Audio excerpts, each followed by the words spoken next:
Good day to everybody. Today we are going to talk about the Testimonium Tacitum.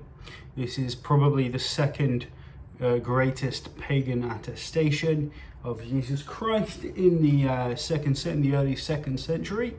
Tacitus was a very well-known historian in the Roman world, just like Josephus in his own right. Tacitus was Roman though. Spent his life, I think, in Rome. And it is said that he mentions Jesus Christ, and it's in the same kind of vein as you'll find in Josephus's Testimonium. It just sounds too good to be true, and I certainly believe it is. And we're going to just go through a couple of points quickly as to why I believe it's completely fraudulent, and many people today actually believe it's completely fraudulent as well. And this information has only come around over the last really few decades. People have been asking, scholars have been asking the right questions when it comes to these early testimonies, these pagan testimonies, and they're fragmentary anyway. They don't come along until decades and decades after the supposed death of Jesus, and they just really isn't much to go on anyway. But I'm going to show you all how we can discard Josephus and Tacitus's testimonies, throw them away now. They are more likely to be fraudulent than they are to be legitimate. So we're going to have a little look at Eusebius here and his knowledge of persecution in exactly the time that we're talking about. This would have been the first century, about the mid to late first century. I've got a little thing to read here, based on the earliest and most reliable Greek manuscripts here. Manuscripts G.C.S. Schwartz, Lake Loeb, and Alton. Eusebius writes in Ecclesiastical History, right, 225, Nero began to persecute the apostles.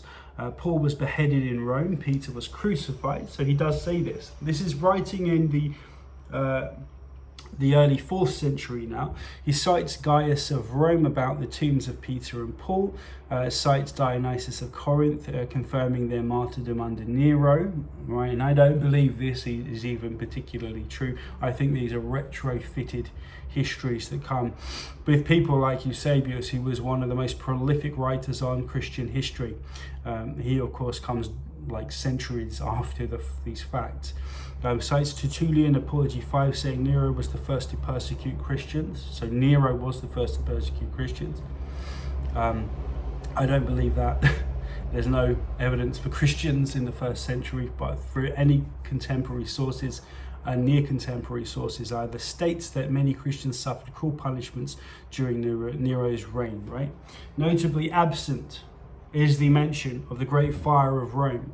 Notably absent there's no mention of Nero blaming Christians for the same fire. This is in Eusebius. There's no mention of public tortures, mockery, burnings, or spectacles. No mention of Christus being executed under Pontius Pilate either. No Roman legal terminology, and no reference to Christ being executed in Eusebius. And I know obviously he believes that this is the truth, but not when he's writing in 225, the Ecclesiastical History 225. No Roman legal terminology such as superstitio as well. No mention of Tacitus or any Roman history as well. So he's not mentioned Tacitus at all. The spurious Roman history interpolation is a Latin phrase, haec etiam Romanus historius proditit, appears in some Latin manuscripts. So this is actually something that's been added later, and even on ChatGPT here you will get a version of this that comes later, which is not in the earlier transcripts of Tacitus, and it does say that this did happen, and the phrase is absent from all early Greek manuscripts. Critical editions unanimously omit it. Scholars consider it much later as an interpolation, possibly influenced by Jerome. Okay, he's writing in the 5th century, 6th century. So Eusebius' sources for Nero's persecution, again, I've just listed them. Here's what is interesting, comparison table, Tacitus versus Eusebius. So if we take Tacitus's mentions here to be true in 1544, Tacitus's Annals, you can go check it out very easily online. There's a fire in Rome. Eusebius doesn't mention it. Nero burning Christians, Eusebius doesn't know it. Public spectacles, burning mockery, he doesn't know it. Christus or Christ executed under Pilate, nothing is there. Legal term, superstitio as well. He hasn't linked this to anything. Tacitus might have sounded like he said, he doesn't know it. So the source basis for Eusebius appears just to be Christian tradition. And what is interesting, of course, is that Eusebius is a really well-connected Christian. He's writing years and years after these events, and if this had become part of Christian tradition, you can be reasonably assured that this framing here of Christians after the great fire of Rome that did happen, of course Nero isn't blamed for it through any contemporary accounts or near contemporary accounts, even in the 2nd century. We have a huge lacuna, a huge silence about these events. And this is from, again, Eusebius should know about this stuff. But what's worse is that many Christians have never heard of this persecution either. And it looks as though this Tacitus remark here, these series of remarks are just as fraudulent as the testimonium. So what we're going to do quickly is I'm going to jump over to something I have written on this. Quite remarkably, the details of any of this persecution are unknown to Paul or in any of his pastoral letters or pseudo-Pauline letters. None of them contain this. It is not known in the Acts of Paul or of Peter, which are apocryphal, possibly 2nd century, but still contain no reference to Nero's details of persecution. So even the apocryphal works, which are real documents, don't contain this. There's no being made into human tiki torches. The maniacal motif of Nero fiddling as Rome burned isn't helped along by the fact that fiddles didn't exist in the time. The lyre did, but fiddles didn't. This sounds much more like a medieval creation. We may recall in previous chapters that this is important. Pliny, in his letters to Trajan, had no clear idea as yet and no legal precedent handed down on how to deal with Christians. This would most certainly have not been the case if Nero had gone to such diabolical lengths to make examples of them, of Christians. And Pliny the Older has no knowledge of them either. And we would have assumed, of course, because Pliny the Elder, Pliny the Younger, I mean, their family essentially adopted the adopted son, someone he looked up to so much, his adopted father, has no idea who these Christians are, and he worked under Nero. He was a commander under Nero. What is going on here? Chrysostom, late 4th century, loves talking about Christian persecution, though knows nothing of the specifics of Tacitus's account. Even if we park our interest in the late 1st century, precisely around the times these events should have taken place, in fresh memory, Clement I, Bishop of Rome, knows no details of Tacitus's account. His epistle to the Romans, written in Rome to Christians and containing martyrdom accounts, is stunningly silent on these Tacitan details. In reality, within the larger Christian record, there is precious little testimony to Christian persecution in the first 250 years of the Common Era. That's how bad it gets. And the myth of persecution by Candida Ross really forensically goes through some of these accounts and shows us exactly how lame they are and how they don't stand up. After the reign of Diocletian, however, 284 to 305, 305, the cult of Christian martyrdom went into overdrive. Some early Christians even denouncing the fake propaganda mill, actively seeking to victimize the faith. Among them, Pope Gelasius, in late 5th century, whose name is given to a decree damning the activity and based partly on an earlier decree written in the 4th century, the decree of Damasus, which is it closely resembles. So good Christians here, honest Christians, were saying, stop making this shit up. Stop doing it. It's not helping our cause. So yeah, it names numerous forgeries besides some Gnostic texts still very much in vogue at the time. Various Gospels, Acts and letters, which go to some way to showing how bad the problem of forgery was in these early times, right? So we can just go on. I'll just try and pick up, specifically referring fake martyrdom stories. It names the passions of Cyprian, James the Younger, and Peter, Sylvester I, Coricius and Julietta.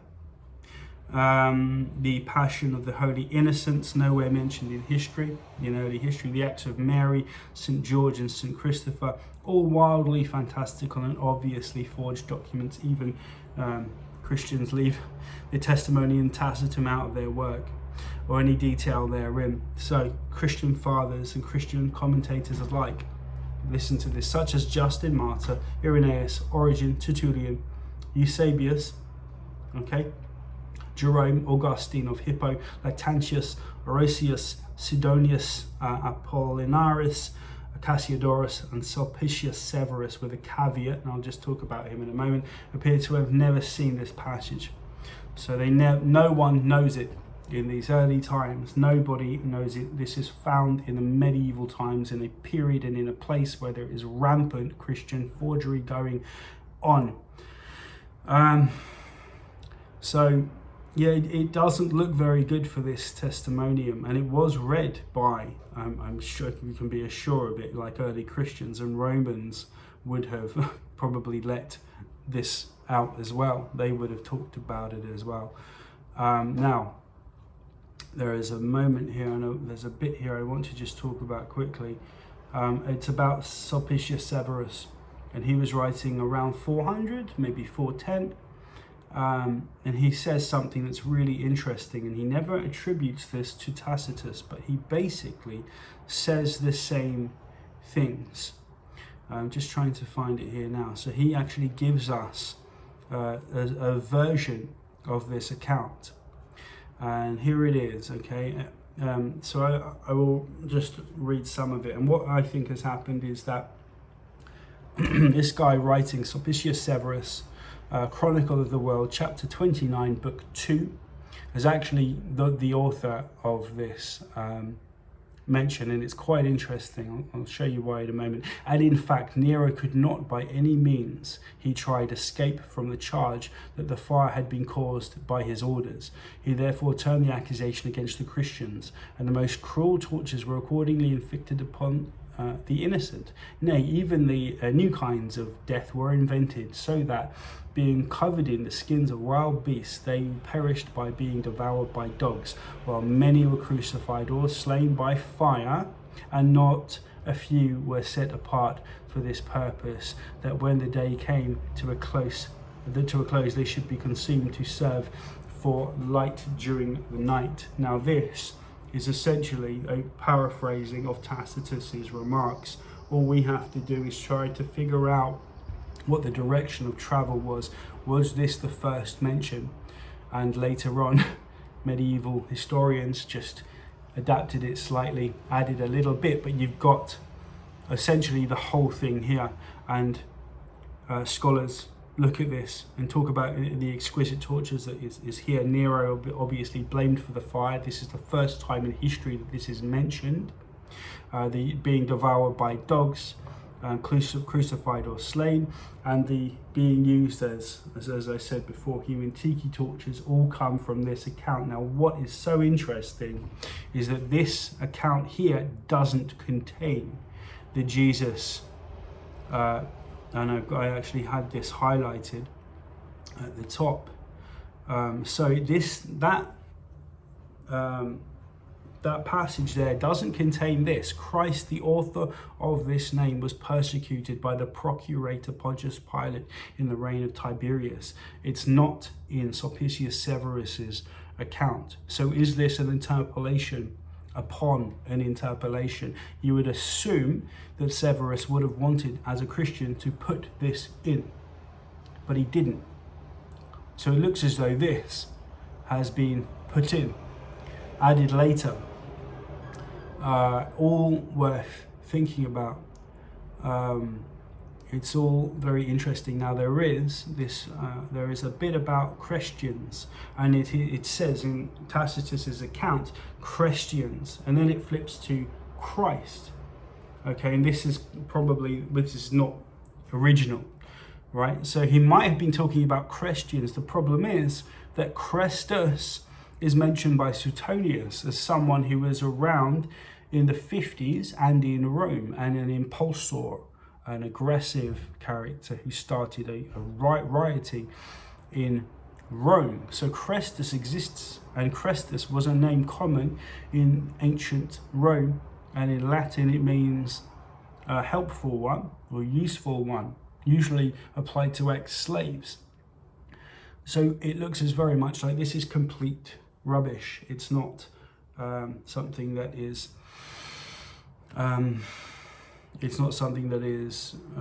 original to Tacitus's book there. And I actually even did a little Bayesian analysis there, and it came out, and this is, I put conservative odds in here, and it comes out with a 54% chance of complete interpolation, a 30% of partial interpolation. So that would make it 84% likely to be a complete interpolation. I didn't want to focus on that because I think the evidence exists that it's really rather probable that this is not original. You would have found people, you have plenty of Roman Christians who would have read Tacitus and likely told people about it. And people like Eusebius, with the reach that he had, he was in control of whole libraries. The idea that he didn't know this, if it was there, is rather marginal. It's a small possibility, very small, that he wouldn't have talked about it. So I just wanted to put that out there. It's not good for this. And I think I went through about 7 or 8 different people who don't reference it, and Christians don't reference this quote, and that is very strange because it tells us how bad it was apparently for the Christians under Nero, and they delighted in telling stories of how how much they were being martyred, and how important it was for Christians to be martyrs sometimes. So it just is weird. And remember as well, Christ, the author of this name, was executed by the procurator Pontius Pilate in the reign of Tiberius, is not in what looks like the original moment that this was put down in the 4th century. So it is all rather strange. Anyway, I'll leave that there for you to ponder on. Hope you have a good day. Enjoy yourselves. So people can't have Josephus anymore. You can't have Tacitus. The mention of Pliny the Younger, about Christians. And there was this Christos who was worshipped as a deity. Again, Christos was a title he would have heard. He doesn't really mention a name of Jesus of Nazareth, a person. It's just this thing they worship, anointed as a deity. So it's a very weak testimony of any person living. Anyway, peace and love. I'm going to write these out properly. I've got the writing right here. They will be bigger projects. So there are 20-30 pages each. It would take quite a long time to go through, but there is tons of evidence for this. So enjoy yourselves. Think. Christ still exists in here. Buddha, in Krishna, Christ consciousness, the indwelling loving spirit of humanity in here. You don't need a historical Christ. It's just surplus to requirement. That's the Roman lie. Take care.